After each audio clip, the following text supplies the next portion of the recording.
Good morning, everybody. So today we're gonna catch up because we are seriously behind when it comes to word count this November. I have never won the full 50,000 words in November challenge. I've never won. I've never been able to do it. I tried sincerely once in high school, and then I tried again in college, but I did like a poem a day, and even that I don't think I managed to do. So this would be the first time I would win, and it would be really cool if the first time I won Nano was the time I was writing my first real novel that I'm like proud of and excited for and like have genuine hopes for traditional publishing and all this stuff. So we gotta catch up. We gotta get going, okay? And I talked to my husband and he is gonna watch the kiddos, and I am gonna go to a coffee shop, and he says I'm not allowed to come home until I have caught up with my Nano count, which means we're looking at like a 7,500 word day. Is this even possible for me? I don't know. I genuinely don't know. We're gonna try though. We're gonna aim for 7,500 words in 5 hours. Is that possible? No idea. Maybe not. Maybe not at all. But bear in mind, this is a first draft, and I am going into it very first drafty. There's a lot of stuff that might not stay. There's a lot of stuff that probably needs added. There's, I'm just like not worrying about it right now. Right now, I'm just telling myself the story. Truly, that is my approach to the first draft. What happens and how do they feel about it? So I don't have a lot of time to yap. I gotta get going. We are going to take the computer, go to the coffee shop, and I'm just gonna hunker down for like 5 hours and see what I can get done. I will try to periodically check in with you, but if the coffee shop's really busy or anything like that, we'll see. I don't know if I'm gonna be able to like film and talk to the camera in public. I don't know how I feel about that. But I will definitely show you the vibes of the coffee shop.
everybody. Okay, so that was a marathon.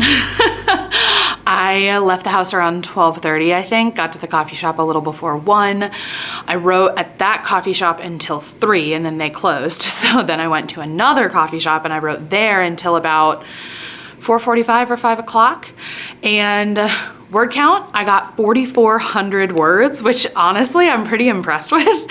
But the last like 30 minutes of writing was not writing. It was just clicking from tab to tab, looking for something else to, like, my brain was overheating. So I am gonna try to sneak in one more writing sprint today so that I can officially say I hit a 5,000 word day, because I think that would be cool. The manuscript itself is above 30,000 words, which means we are fast approaching the midpoint.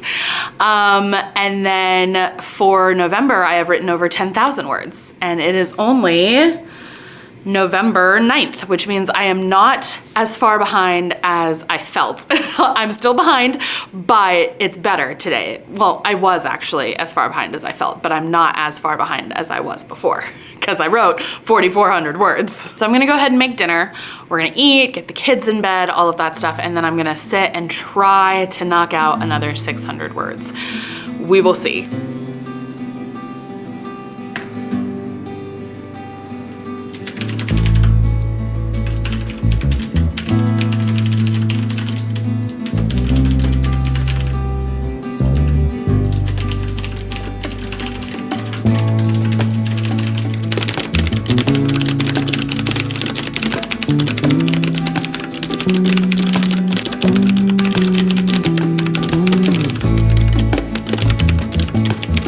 My battery is on 5%, so we're gonna rock and roll this thing.